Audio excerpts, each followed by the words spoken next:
we're back with another episode of Acxiom After Work. I'm your host, Crystal Floyd, and today I'm super excited to be joined by Mandy Bradford. Welcome, Mandy. Thank you for having me. So, before we get started, tell me a little bit about yourself.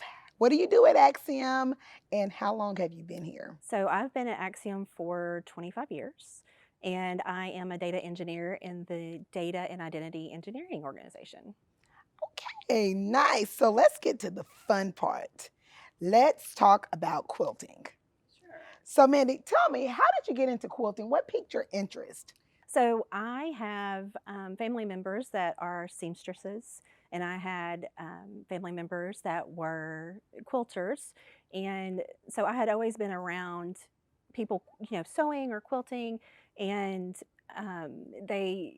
So I kind of had it by osmosis. Almost when I was younger, I would help my mom cut patterns out and do a little bit of sewing here or there, but I was going through a period of time that I needed an outlet, and one of my friends had taken a sewing class at one of the local colleges and said, "My sewing teacher has a quilt shop here in town. Would you be interested in a quilting class?" And so I took an 8-week quilting class with this lady, and she did different blocks and patterns and techniques, and I just took and went from there. So I've been sewing about quilting for about 16 years now. So, tell me a little bit about Quilts of Valor and how you got involved with that. Sure. So Quilts of Valor is a national quilting organization covering our veterans. And so it was founded 20 years ago by a mom whose son was deployed, and she really was worried and obviously stressed. And she had a dream one day that she saw, a service member with their war demons, and the next picture she saw this service member covered in a quilt, and so she took that and pursued that, and she started Quilts of Valor, and it's a national organization that has over 500 sewing groups locally. It has over 10,000 volunteers, and they have awarded over 357,000 quilts since they've started. And like I said, they just celebrated their 20th anniversary. Wow, that is amazing. So, how did you get connected? So how I got connected was I had a friend at work. Again, here's a friend stepping in that had heard about one of the local chapters, and they were doing what we now call National Sew Day. So all of the quilting chapters get together, and they all sew across the nation at the same time on the same day. And she invited me to come along. She was with an embroidery group, and they helped put together the presentation cases. So for our chapter, when we do a quilt, we also do a presentation case that has the person's name, their years of service, and so they were embroidering the labels to go on the quilt along with the pillowcase. And she said, "Why don't you come along?" Since she knew I quilted. So I went, and that was it. And that was about 10 years ago. Wow. So, I'm looking at these beautiful quilts that we have up here, and I noticed that there are different patterns and colors. So, kind of talk me through the process of picking the pattern and the colors.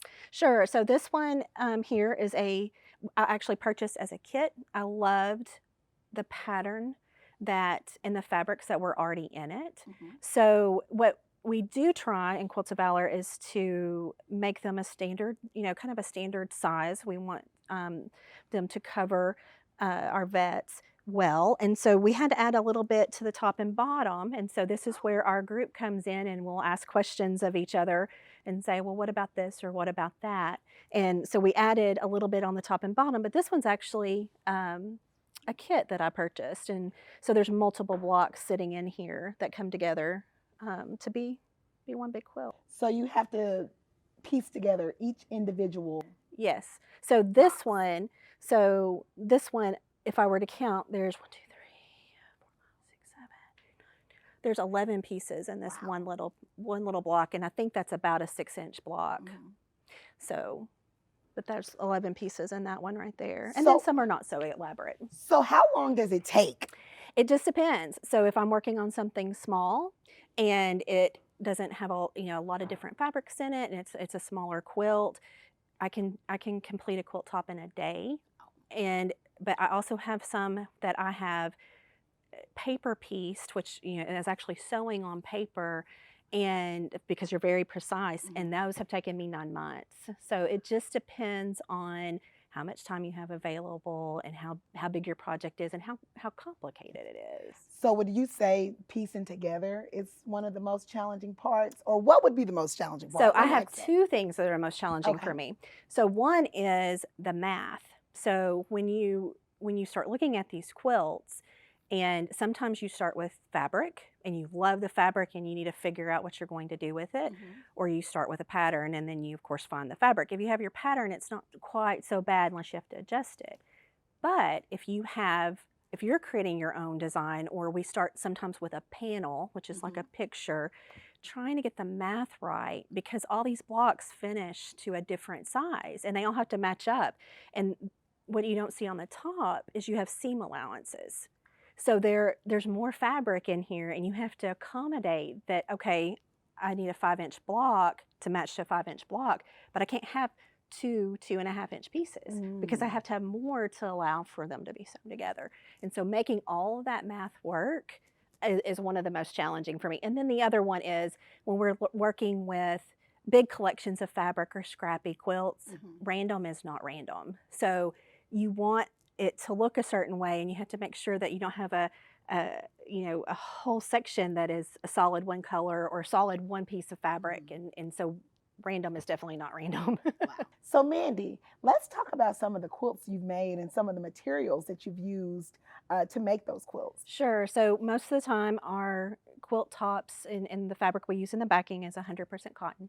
There is a batting layer that's in between here that provides that warmth and thickness on these quilts, and it can be cotton, it can be a polyester, cotton polyester blend, or it can be polyester. It depends on, like, if you're making a baby quilt, you want poly because it will handle a lot of washings a lot better. But it also, we're very careful about how close our quilting is, because you don't want this to bunch. And so there's kind of a rule about that you want the quilting to be within so many inches of each other. So yeah, so I've done that. For the most part, my grandmother made them with double knit polyester, and so those quilts you wash in a bathtub because the washing machine can't handle them because they're so heavy. And then I have also taken, my husband's grandfather passed away, and his grandmother, I took some of his shirts, and it's actually one of my favorite quilts, and I made it into a quilt, and it has his name on it. Used my embroidery machine to do the applique part, and then I have his shirts without it. And so I had given it to her for her birthday, and it was very emotional. She started crying. Of course, we all cried, but that's one of my favorites. And it wasn't cotton. It was, some kind of blend. It had, yeah. But so those are special when we do that. We do keepsake quilting. And I was just about to ask you what your favorite quilts So that you've made. yeah, so I actually kind of have 3, so that's one of them, and it's because of the emotional value. It was special to her, and it made her feel closer to him. This one is one of my favorites because these log cabins that are in here, that's what these are called, and they have so many seams.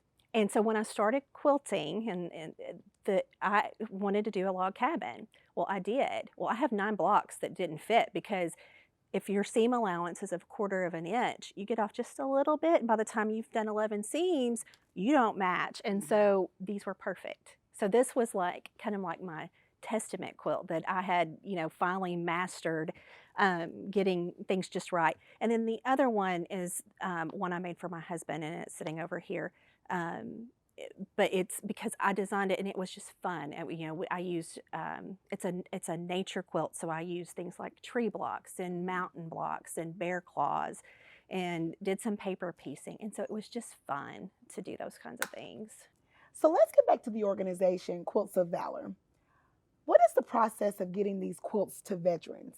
So there is a Quilts of Valor Foundation website, and it's qovf.org, and people go out and they nominate. So they'll go out, fill out. It's a very small nomination form, and what happens with it being a national organization, they will route to the state coordinators, and we have a state coordinator in every state.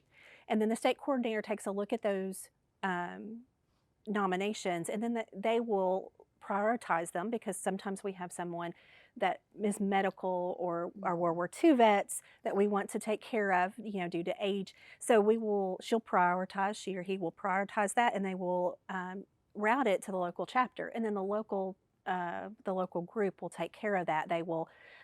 Sometimes we already have quilts made, sometimes we are, catching up, and they'll get the quilts made and connect to the person nominating or the veteran, and we'll get those scheduled. And then we go through a process of awarding the quilt. They are awards, and there's a presentation that comes with them, and we'll do that presentation and get that quilt, and we wrap our veterans in their quilts.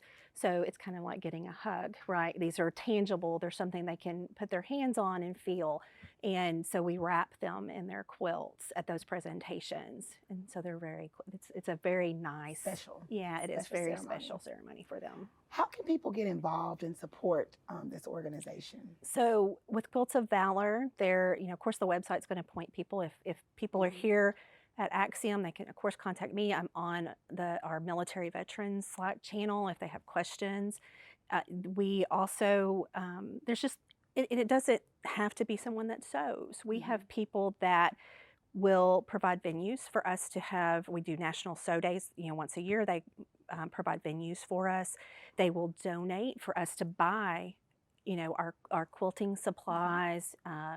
We have people that we actually, the lady that took me to the first Quilts of Valor, she is doing IT work, volunteering for the Quilts of Valor National. So there's IT work for all of us, It's a job for everyone. There you go. So there's those kinds of things. We have people say, well, I really want to know how to sew. Well, we encourage people to check out the Under Our Wings program, to check with, their local community colleges. So what is Under Our Wings? Under Our Wings is a program that they work with different groups. So like they've worked with Girl Scouts, and they've worked with Future Farmers of America, and different groups, and they will go through the whole process of making a quilt together and award that quilt. And so it kind of teaches that next generation, or the people that want to learn, and they also get to see it all the way through. So they do have an Under Our Wings program. Well, Mandy, it has certainly been a pleasure speaking with you today and the work that goes into providing quilts for veterans. Thank you for joining us, and hope to see you soon. This has been Acxiom After Work, and we'll see you next time.